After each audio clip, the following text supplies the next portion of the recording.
রাহমাতুল্লাহি ওয়া বারাকাতুহু। বন্ধুরা আমার, ইতিমধ্যে আপনারা জেনেছেন আমরা কি জন্য এখানে একত্রিত হয়েছি।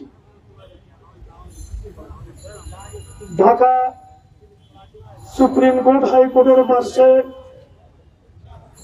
শাহ সুফি শরফুদ্দীন চিশতি আলাইহির রহমা শত শত বছর ধরে শায়িত।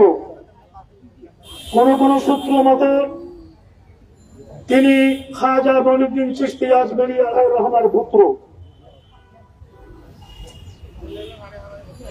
আদালতের স্থাপনাকে সংস্কার করা, আরো সম্প্রসারিত করার কথা বলে অথবা মাজারে সন্ত্রাসীর আশ্রয় নেয় এরকম কথা বলে মাজার স্থানান্তর বা সরিয়ে ফেলার যে আবেদন একজন আইনজীবী করেছে, আমি সে আইনজীবীর বিচার কামনা করছি।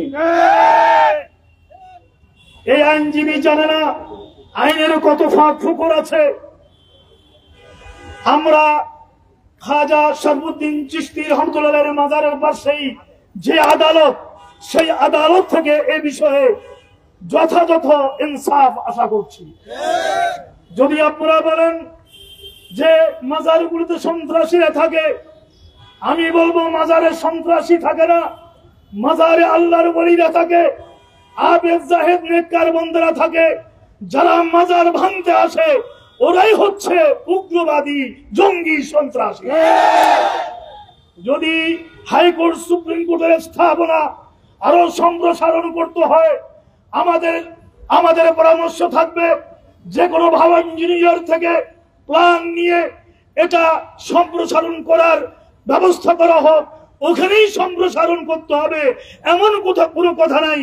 সুপ্রিম কোর্ট হাইকোর্টের ব্রাঞ্চ দপ্তর অন্য জায়গায়ও হতে পারে।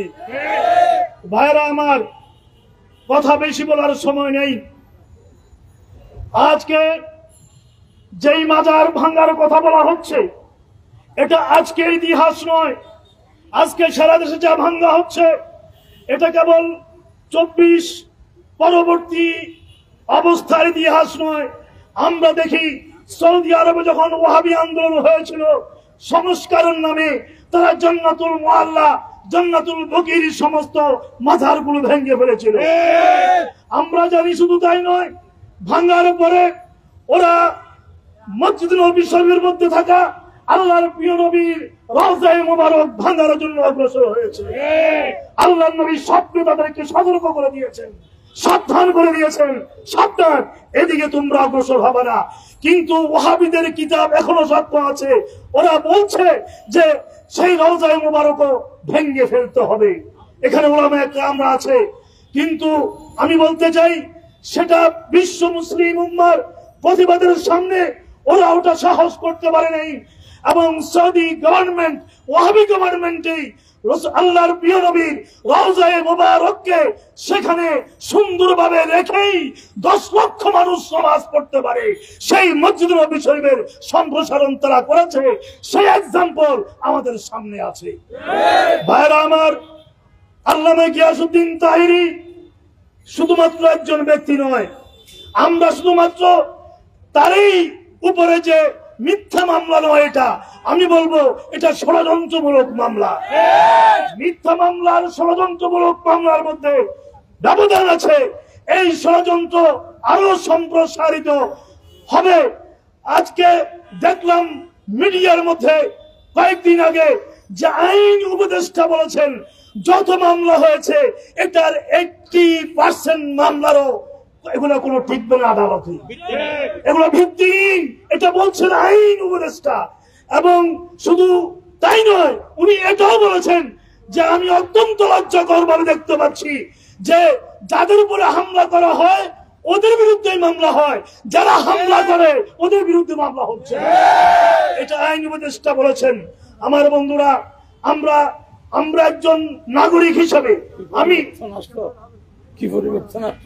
একজন নাগরিক হিসাবে আজকে এদেশের 18 কোটি মানুষের নাগরিকের অধিকার নিয়ে কথা বলতে এসেছি। আমার ভাইয়েরা, আমরা শহীদ লিয়াকতের বিচার পাই নাই, ঠিক কিনা? আমরা আল্লামা নুরুল ইসলাম ফারুকের বিচার পাই নাই, আমরা খতিব আল্লামা রইসুদ্দিনের বিচার পাই নাই, আমরা এত শত শত মাজার ভাঙা হয়েছে, আমরা বিচার পাই নাই।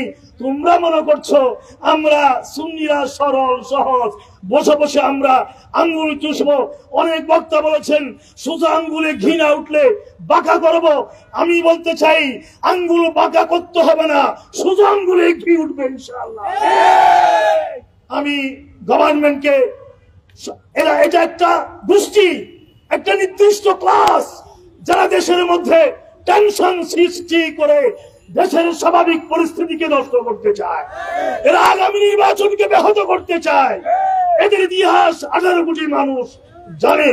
আমি আহলে সুন্নাত জামাতের পক্ষ থেকে আমি সরকারকে এবং যারা আইন বিভাগে রয়েছেন, নিরাপত্তা বাহিনী রয়েছেন, তাদেরকে এ বিষয়ে এবং জনগণের যে নাগরিক অধিকার আছে তা নিশ্চিত করার আহ্বান জানিয়ে এবং আল্লামা গিয়াসউদ্দিন তাহরির বিরুদ্ধে যে ষড়যন্ত্রমূলক মামলা তার প্রত্যাহারের জোর, নিঃশর্ত প্রত্যাহারের জোর দাবি জানিয়ে এবং হাইকোর্ট মাজারের পাশে শাহ সুফি শরফুদ্দিন চিশতি আলাইহির রহমান, ওখানে যেন হাত দেওয়ানো হয়, সে হাত পুড়ে খান খান হয়ে যাবে।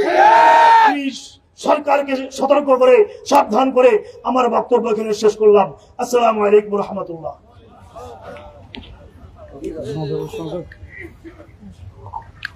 এ পর্যায়ে বক্তব্য নিয়ে আসছেন জননেতা সোহম ও আব্দুল সামাদ সাহেব। জননেতা সোহম ও আব্দুল সামাদ সাহেব।